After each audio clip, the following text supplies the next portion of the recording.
हिंदी में यूपीएससी की तैयारी से संबंधित प्रोग्राम्स को देखने के लिए सब्सक्राइब करें स्टडी IQIAS हिंदी। नमस्कार, पॉलिटी वीकली प्रोग्राम में आपका स्वागत है। मेरा नाम है वीरद दुबे। सेशन में हम आगे बढ़ेंगे, लेकिन उससे पहले आइए एक नजर डालते हैं कि आज के इंपॉर्टेंट न्यूज पर चर्चा करेंगे।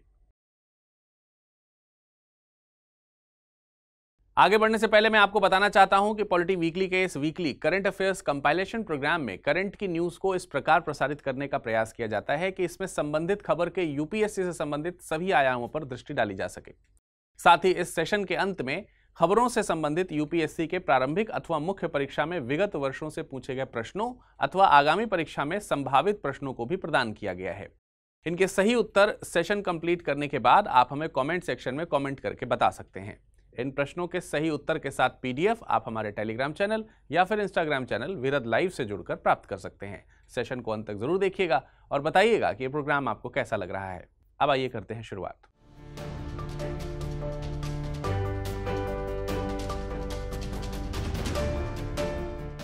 3 अप्रैल 2025 को लगभग आधी रात तक चले 12 घंटे की मैराथन बहस के बाद लोकसभा ने वक्फ संशोधन विधेयक 2025 पारित कर दिया। 288 वोटों के पक्ष और 232 के विरोध में पारित इस बिल ने देश में तीखी बहस छेड़ दी है। सरकार का कहना है कि यह वक्फ संपत्तियों के प्रबंधन में पारदर्शिता लाएगा, जबकि विपक्ष और मुस्लिम संगठन इसे अनुच्छेद 26 के तहत धार्मिक अधिकारों पर हमला बताते हैं। इस बिल के माध्यम से जहां सरकार ने पुरानी परंपरा को जारी रखते हुए उन संपत्तियों को सुरक्षा दी है जो बिना औपचारिक दस्तावेजों के सालों से मस्जिद या दरगाह के रूप में इस्तेमाल होती आई हैं, वहीं अब नई वक्फ संपत्ति बनाने के लिए दानदाता को यह साबित करना होगा कि वह पिछले 5 साल से मुस्लिम है। इस नए नियम पर सवाल उठ रहे हैं क्योंकि यह नए धर्म अपनाने वालों के लिए बाधा बन सकता है। विधेयक में एक बड़ा बदलाव यह भी है कि अब वक्फ परिषद और बोर्डों में गैर मुस्लिम सदस्य भी नियुक्त किए जा सकेंगे। सरकार का दावा है कि इससे प्रशासन में पारदर्शिता बढ़ेगी, लेकिन मुस्लिम समुदाय के कई लोग इसे अपने धार्मिक मामलों में अनावश्यक दखल मान रहे हैं और चिंता जता रहे हैं कि इससे उनकी स्वायत्तता प्रभावित होगी। सरकार ने संपत्ति विवादों के निपटारे की प्रक्रिया में भी बड़ा बदलाव किया है। अब जमीन से जुड़े झगड़ों का फैसला वक्फ ट्रिब्यूनल के बजाय जिला कलेक्टर या फिर इस स्तर पर सरकारी अधिकारी करेंगे। इसका उदाहरण दिल्ली वक्फ बोर्ड की उन 123 संपत्तियों के मामले में देखने को मिलेगा जिन पर विवाद है। विशेषज्ञों को चिंता है कि इससे नौकरशाही का प्रभाव बढ़ सकता है। पारदर्शिता सुनिश्चित करने के लिए तकनीकी उपाय भी किए जाने का प्रस्ताव इस बिल में शामिल है। इसके तहत सभी वक्फ संपत्तियों को अब 6 महीने के भीतर एक केंद्रीय ऑनलाइन पोर्टल पर पंजीकृत करना अनिवार्य होगा। इसका उद्देश्य फर्जी दावों और कालाबाजारी पर रोक लगाना है। हालांकि छोटे ट्रस्टों और धार्मिक संस्थानों के लिए यह प्रक्रिया चुनौतीपूर्ण हो सकती है और अगर वे समय पर पंजीकरण नहीं करा पाते तो उनकी संपत्ति खतरे में पड़ सकती है। विधेयक में सबसे विवादास्पद बदलावों में से एक है सीमा अधिनियम को लागू करना। सबसे पहले वक्फ बोर्ड किसी भी समय अपनी जमीन वापस ले सकता था, चाहे उस पर कब्जा कितने भी साल पुराना क्यों ना हो। अब अगर कोई व्यक्ति 12 साल से किसी वक्फ जमीन पर कब्जा किए हुए है तो उसे हटाया नहीं जा सकता। असदुद्दीन ओवैसी जैसे नेताओं ने इसका जोरदार विरोध किया और कहा कि इससे अवैध कब्जाधारियों को फायदा होगा। इस नए विधेयक में एक सकारात्मक बदलाव यह है कि अब वक्फ ट्रिब्यूनल के फैसलों के खिलाफ 90 दिनों के भीतर हाईकोर्ट में अपील भी की जा सकेगी। हालांकि इसके लिए शर्त यह है कि संबंधित संपत्ति का 6 महीने के भीतर पंजीकरण होना चाहिए। यह प्रावधान न्यायिक समीक्षा की संभावना को तो बढ़ाता है, लेकिन साथ ही पंजीकरण की अनिवार्यता को भी सवाल खड़ा कर देता है।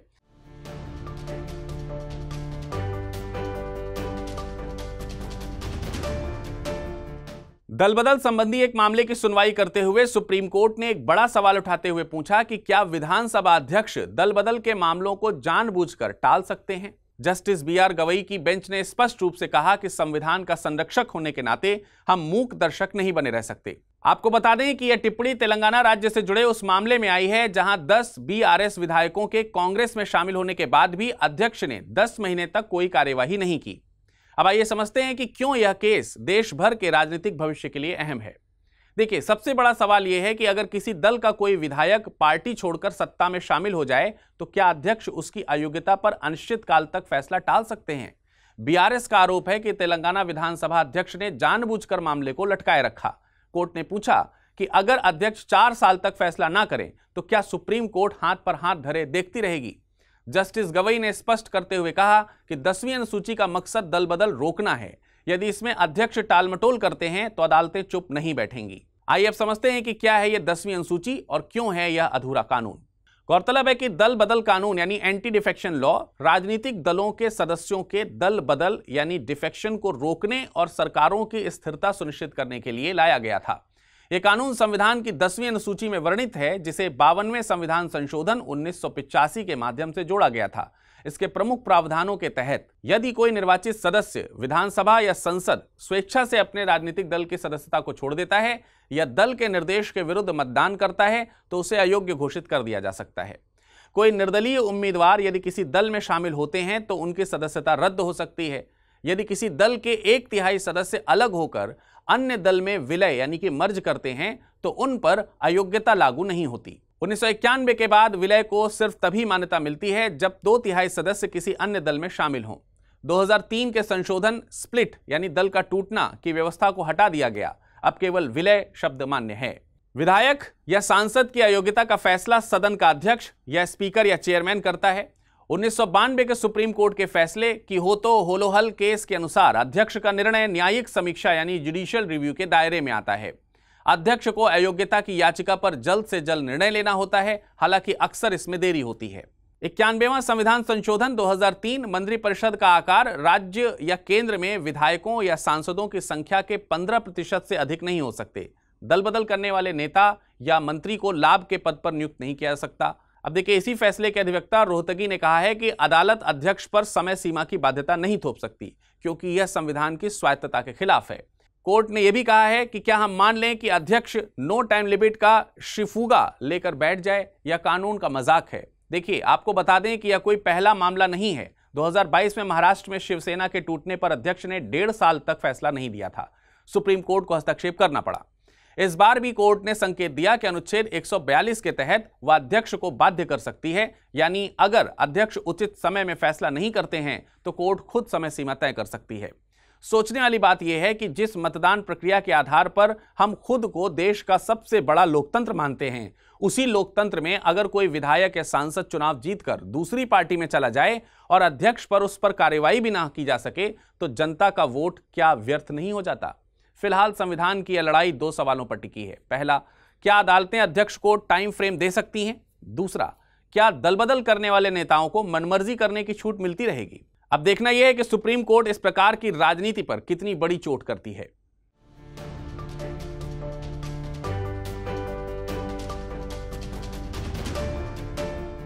गुजरात पुलिस ने सांसद इमरान प्रतापगढ़ी पर एक 46 सेकंड के वीडियो में उनकी कविता को सामुदायिक वैमनस्य फैलाने का आरोप लगाया था, जिसमें प्यार से अन्याय सहने की बात कही गई थी।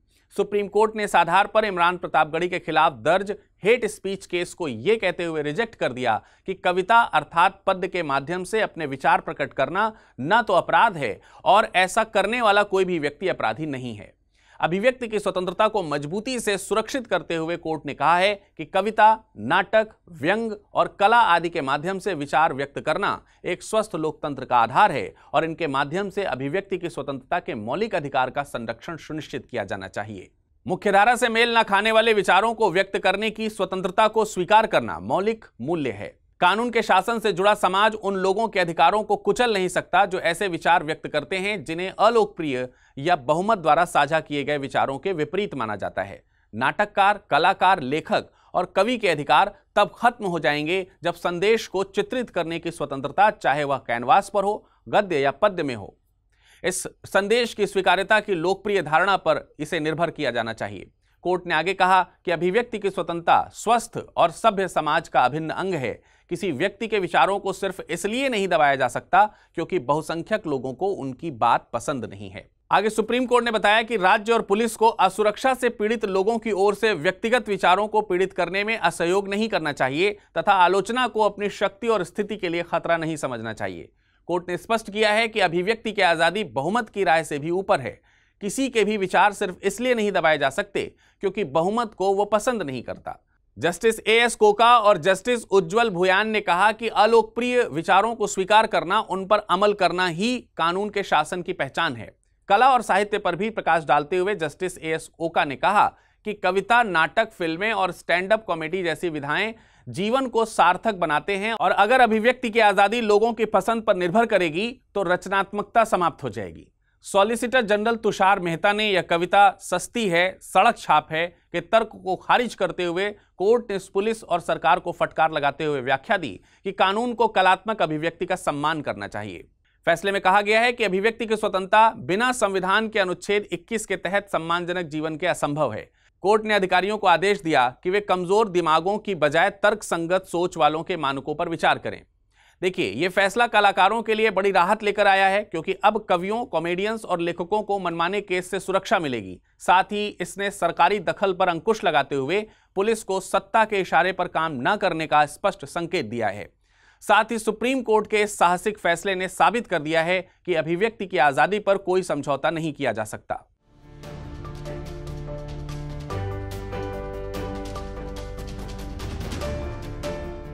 देखिए, कारण कुछ भी हो, लेकिन जब भी कभी किसी सामान्य व्यक्ति का मकान केवल उस बात के लिए जमींदोज कर दिया जाए जिसके सही कारणों की पीड़ित को जानकारी तक उपलब्ध ना हो, किसी व्यक्ति का घर उसके जीवन का, परिवार का मूल आधार होता है। आपको बता दें कि कुछ इसी तरह की बातें सर्वोच्च न्यायालय ने बीते मंगलवार यानी 1 अप्रैल 2025 को अपने ऐतिहासिक फैसले में फिर से गूंज उठी है, जब कोर्ट ने प्रयागराज विकास प्राधिकरण द्वारा की गई बुलडोजर कार्रवाई को अमानवीय और अवैध करार कर दिया। इस फैसले में न्यायमूर्ति एएस कोका की अध्यक्षता वाली पीठ ने राज्य सरकार और सरकार की मनमानी कार्रवाई पर कड़ा रुख अपनाते हुए 6 पीड़ित परिवारों को 10 लाख रुपए मुआवजा देने का आदेश दे दिया। संवैधानिक अधिकारों का हनन पर संज्ञान सुनिश्चित करने वाला यह फैसला संविधान के अनुच्छेद 21 जीवन और व्यक्तिगत स्वतंत्रता के संरक्षण के संदर्भ में एक महत्वपूर्ण कदम है। सुप्रीम कोर्ट ने दोहराया है कि आश्रय का अधिकार भी इसी अनुच्छेद का हिस्सा है। कोर्ट ने ओग्ला टेलिस बनाम बॉम्बे म्यूनिसिपल कॉर्पोरेशन 1985 के मामले का हवाला दिया, जिसमें कहा गया था कि आजीविका का अधिकार जीने के अधिकार से जुड़ा हुआ है। कोर्ट में बताया गया है कि उत्तर प्रदेश शहरी नियोजन और विकास अधिनियम 1973 की धारा 27 के अनुसार बिना कानूनी प्रक्रिया के तोड़फोड़ अवैध तो है ही, साथ ही निर्मित मकान, दुकान इत्यादि के विध्वंस से पहले नोटिस व्यक्तिगत रूप से या फिर पंजीकृत डाक से भेजा जाना चाहिए। इसमें प्रभावित व्यक्ति को अपना पक्ष रखने का उचित मौका भी मिलना चाहिए। अगर किन्हीं कारणों से व्यक्तिगत नोटिस संभव नहीं है तो नोटिस को संपत्ति पर चिपकाया जा सकता है। लेकिन इस मामले में इन सभी नियमों को ताक पर रखते हुए प्रशासन ने 18 दिसंबर 2020 को नोटिस तो जारी किया, लेकिन उसे केवल मकान की दीवारों पर ही चिपका दिया गया। आगे 8 जनवरी 2021 को तोड़फोड़ के आदेश जारी कर दिए गए। इसके बाद कहीं जाकर मार्च 2021 में पीड़ितों को डाक के जरिए सूचना मिली, जबकि उनके घर पहले ही गिरा दिए गए थे। अब तक तो आप समझ ही गए होंगे कि उन्हें अपील करने का कोई मौका ही नहीं मिला होगा।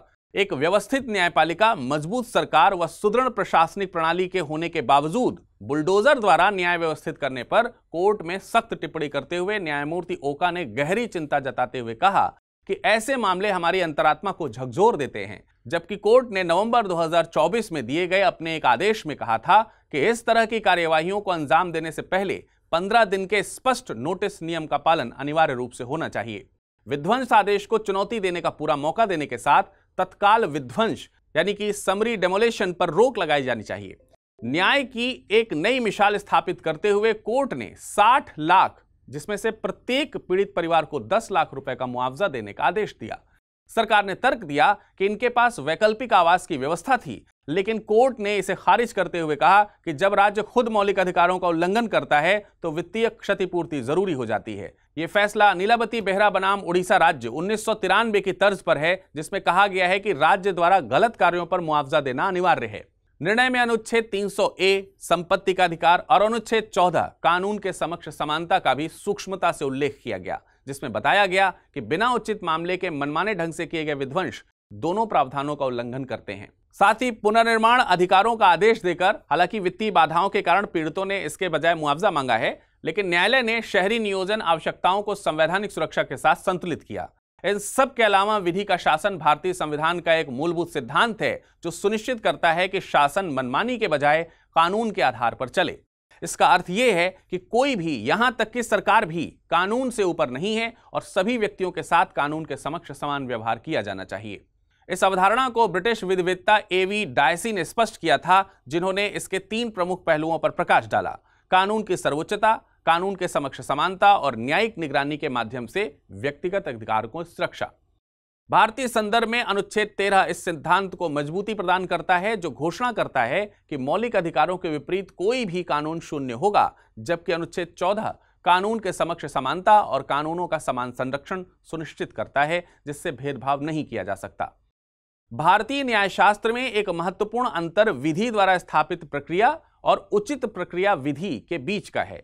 पहला अनुच्छेद 21 से लिया गया है, जिसका प्रारंभिक अर्थ था कि यदि कोई कानून उचित विधायी प्रक्रिया के माध्यम से बनाया गया है तो वह वैध होगा, भले ही वह अन्यायपूर्ण हो, जिसमें ए के गोपालन मामले को कोट किया गया। हालांकि मेनका गांधी मामले यानी 1978 ने इस व्याख्या का विस्तार किया और उचित प्रक्रिया की अवधारणा को पेश किया, जिसके अनुसार कानूनों को न केवल प्रतिक्रियात्मक रूप से सही बल्कि न्यायसंगत, उचित और तर्कसंगत भी होना चाहिए।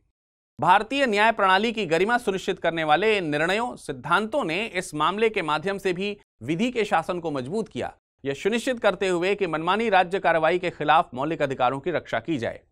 इस फैसले के प्रभावों की यदि बात करें तो अब नोटिस की प्रक्रिया सख्त होगी, जिसके तहत केवल दीवारों पर नोटिस चिपका देना पर्याप्त नहीं होगा, बल्कि अधिकारियों को साबित करना होगा कि उन्होंने वाकई प्रभावित व्यक्ति को सूचना दी थी। बिना उचित प्रक्रिया के तोड़फोड़ नहीं किया जा सकता है, जहां तक कि अनाधिकृत निर्माण भी ध्वस्त करने से पहले संबंधित व्यक्ति की उचित सुनवाई का हकदार होता है। साथ ही 10 लाख रुपए तक का मानक मुआवजा भविष्य में ऐसे मामलों को महत्वपूर्ण संदर्भ भी बनाएगा। न्यायमूर्ति ओका ने सरकार को याद दिलाया कि संविधान में आश्रय का अधिकार भी शामिल है और कोई भी सरकार कानून से ऊपर नहीं है। यह फैसला इस तरह की कार्रवाइयों के विरुद्ध एक कड़ा संदेश है जो कानून की प्रक्रिया का पालन किए बिना जबरन तोड़फोड़ करते हैं। डॉक्टर भीमराव अंबेडकर ने कहा था कि संविधान वह नैतिक कंपास है जो सरकारों को मनमानी से रोकता है। यह फैसला इसी सिद्धांत को दोहराता है। अब सवाल यह है कि क्या सरकारें इस फैसले से सीख लेंगी या सुप्रीम कोर्ट को बार बार इसी तरह हस्तक्षेप करना पड़ेगा। फिलहाल 6 परिवारों को देर से ही सही, लेकिन न्याय तो मिला ही।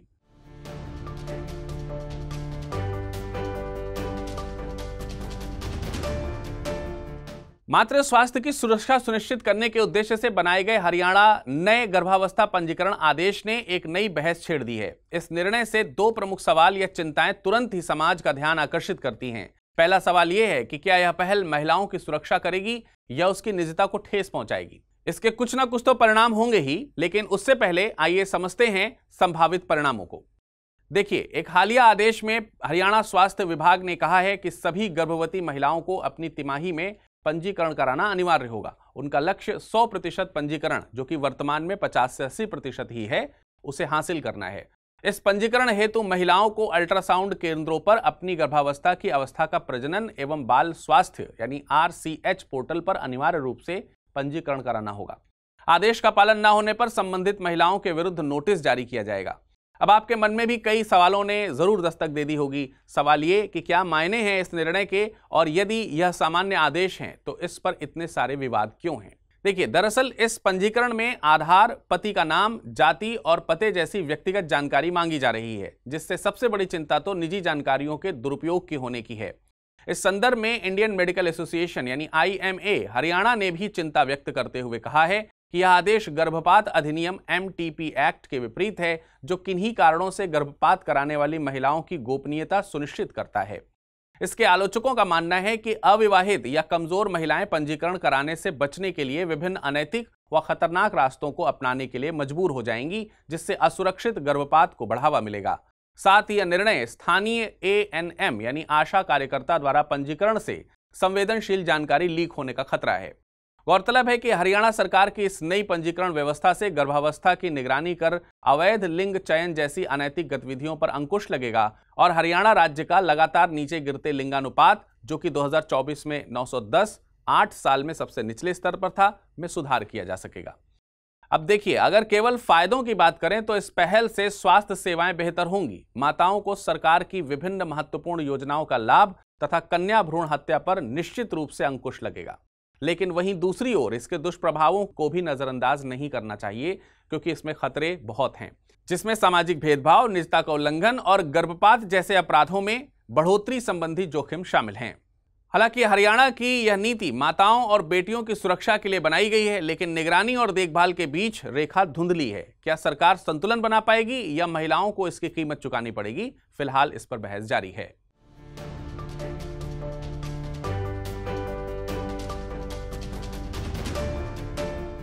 अब आइए नजर डालते हैं आज के प्रश्न पर। पहला प्रश्न है, वक्फ संशोधन विधेयक 2025 में संपत्ति विवादों के निपटारे के संबंध में क्या बड़ा बदलाव किया गया है?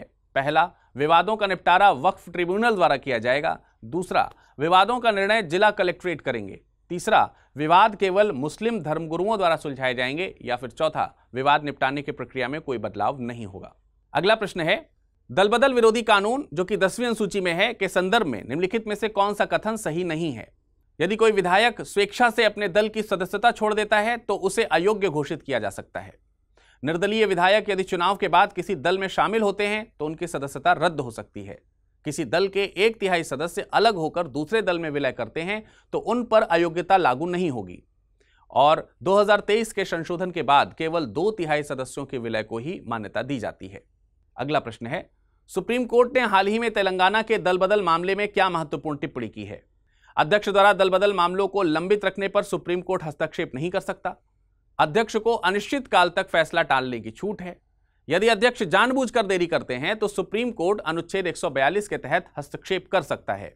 और दल बदल मामलों में अध्यक्ष का निर्णय न्यायिक समीक्षा से परे है। अगला प्रश्न है, वक्फ संशोधन विधेयक 2025 के प्रमुख प्रावधानों और विवादों की चर्चा कीजिए। क्या आपके विचार में यह विधेयक धार्मिक स्वायत्तता और प्रशासनिक सुधार के बीच सही संतुलन बना पाया है? तर्क सहित अपना उत्तर दीजिए। अगला प्रश्न है, दल बदल विरोधी कानून 10वीं अनुसूची के तहत विधानसभा अध्यक्ष की भूमिका पर सुप्रीम कोर्ट के हालिया फैसले का क्या महत्व है? क्या अदालतें अध्यक्ष को दल बदल मामलों में समय सीमा का पालन करने के लिए बाध्य कर सकती हैं? इस पर विस्तार से चर्चा कीजिए। तो आज के polity weekly current affairs weekly compilation programme में बस इतना ही। इस कंपाइलेशन का पीडीएफ आप हमारे टेलीग्राम विरद लाइव से जुड़कर प्राप्त कर सकते हैं। साथ ही आप मुझे इंस्टाग्राम पर विरद लाइव के नाम से फॉलो भी कर सकते हैं। अगले रविवार शाम 6 बजे हमारी आपसे फिर मुलाकात होगी। तब तक अपना ख्याल रखिएगा। धन्यवाद। हिंदी में यूपीएससी की तैयारी से संबंधित प्रोग्राम्स को देखने के लिए सब्सक्राइब करें स्टडी IQ IAS हिंदी।